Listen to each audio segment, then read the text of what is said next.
my name is Hannah. Welcome back to my channel.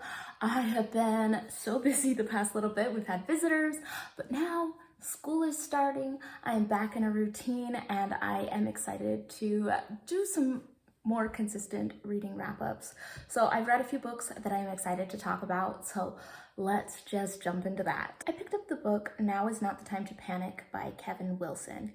This is following our main character, Frankie, and summer vacation. She doesn't quite feel like she fits in, and she makes friends with this new kid named Zeke, and they create a piece of art together and start spreading it around the town, and it becomes a big deal. And this is talking about that summer and then the repercussions that this has had over Frankie's life. It was really easy to keep reading it. It wasn't one that I needed to put down. I was like, yeah, I gotta know what happens.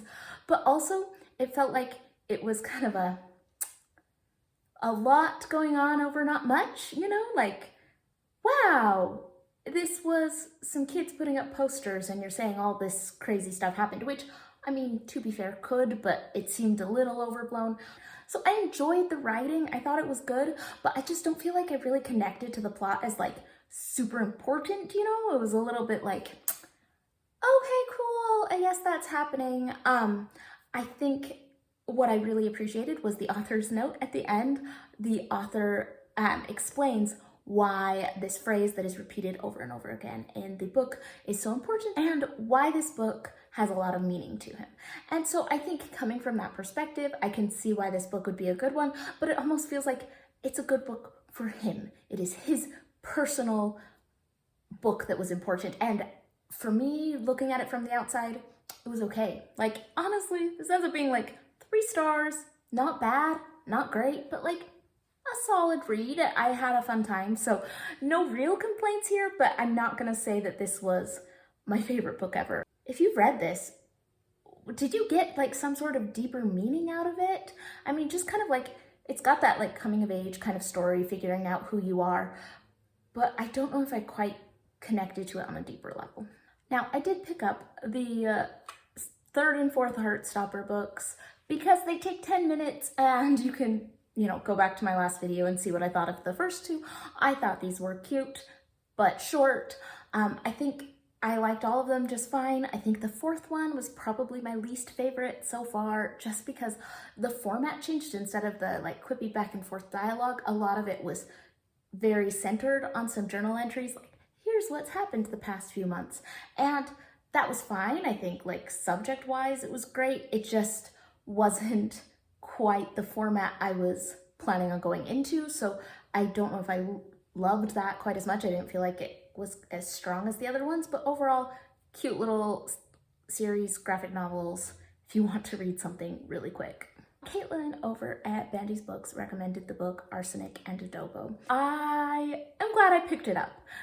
Caitlin did say that this was a light one, not super in-depth, and that's true. This was kind of that light murder mystery, but nothing too heavy kind of book. So this is following our main character who moves back home to her small town and is trying to save her aunt's restaurant, and her ex-boyfriend from high school comes in and he has turned into not a very fun character and has been writing horrible reviews about her aunt's restaurant in the local paper. And what should happen next? But he keels over dead while she serves him food. And it's this kind of murder mystery kind of thing. It wasn't anything that made me too nervous for the well-being of the main character.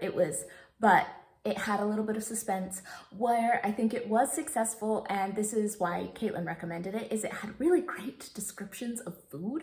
So if you want something that gives you like good descriptions of food, yeah, go for it. I think that this really made me hungry, so that was good. I don't think the ending was anything all that crazy or, you know, it just was a fluff book. Right?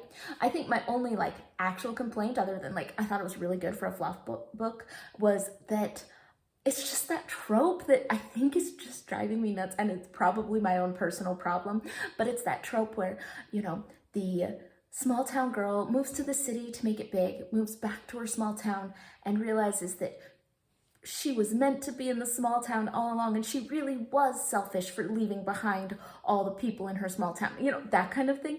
And I mean, I moved away from my hometown and I don't feel bad about that. Am I supposed to? Like, I don't know. I think that that's a trope, kind of a Hallmark movie kind of trope that I do roll my eyes at when I see. But overall, a cute, light, fun read. It was fine. It was good. So, on the advice of Scott over at Gunpowder Fiction and Plot, I picked up the book Independence by Chitra Divakaruni, and this was a really good book. It is a historical fiction. It is dealing with three sisters who live in a small village, and they are the children of a well-respected doctor. This is talking about the time after independence in India and how partition is decided, and it is honestly not something that I know a lot about, and so I thought that it was very interesting to see a little bit of this time period and learn a bit about it through this book. I liked the idea of having the women in the book shown as seeking their own independence and what that could mean for their lives and for their family at the same time as the country was looking for what independence meant for them and for their country. And I thought that those were kind of interesting ideas to put together. I liked the sisters generally, but I do feel like they kind of ended up feeling almost like caricatures of a type. You know, we have the sister who is disabled and just wants love and is quiet and studious, and then you get the beautiful one who's going to marry for love, and you get the talented one who wants to be a doctor. And I feel like those felt a little bit forced in some ways, where it made it hard for me to really connect to the characters as much as I would have liked to. But that was not a huge complaint. Like, I'm gonna, you know, like, it still ends up being like 4.5 stars, somewhere in there. Like, it ends up being a really good book because of the way that it talks about a lot of these events and deals with some difficult topics, and I really ended up enjoying it. So overall, I think this was a really good book. I wish that I had connected just a little bit more with the characters and felt that they were really fully developed as people, but overall, I'm really glad I picked this one up. And those are all of the books that I read in the past week or so. If you have any thoughts on these books, comments, let me know. I'd love to hear where you disagree with me, or what you thought, or what I should read next. So make sure to leave that down in the comments, and I should be back probably a little sooner with another book wrap up.